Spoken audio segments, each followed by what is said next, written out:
And it's typically a reflection of your state of mind on that point at that point in time. And so if it's a range, like you said, because you might be in a very different state, so you might respond slightly differently.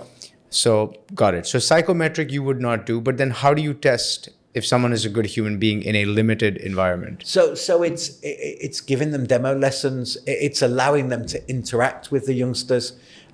People are very good at putting on a false face as well. You know, if you need a job, you'll be the person I'm looking for. However, that starts to fade with time. And that's why in a lot of countries, a teacher training placement is a year-long placement. Because after 3 or 4 months, that mask starts to slip. Fatigue sets in, you know, the mask is gone. You don't have to impress anyone. It's kind of like a probation period at work, right? It's the same concept. But for schooling, it would be difficult because if I'm trying to recruit, no one's going to wait that long for a position. They will take the first position they get. You know, so realistically, if psychometric isn't the best option, right, but we're limited for time. But this is where the training institutions doing their job plays an even bigger part. So I know, for example, if someone comes to me from the UK with a BEd or a PGCE, I know roughly where the education they've had. If they then have their QTS, which is their teacher's license, I know they've had to meet a whole range of standards. So my baseline is already there. Ideally, I want great teachers.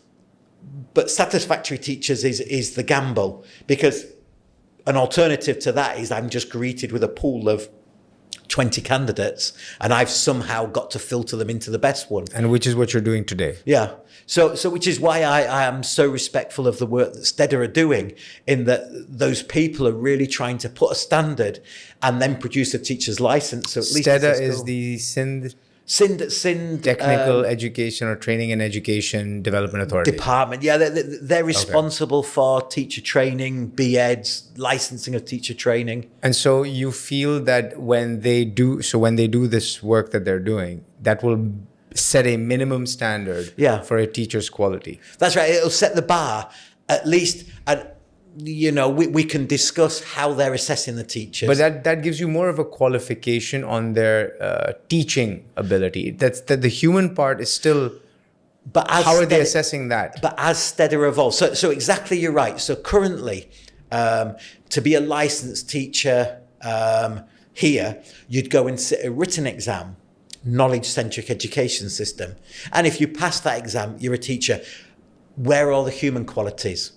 You're exactly right. And they are aware of it. I've spoken to the ladies at Durbin that were very much a part of developing this teacher license. I've spoken to Dr. Kieran at the IOBM, who was part of it. So they are acutely aware of that. But we've got to start somewhere. And then the idea is to take that written exam and actually make it more portfolio based.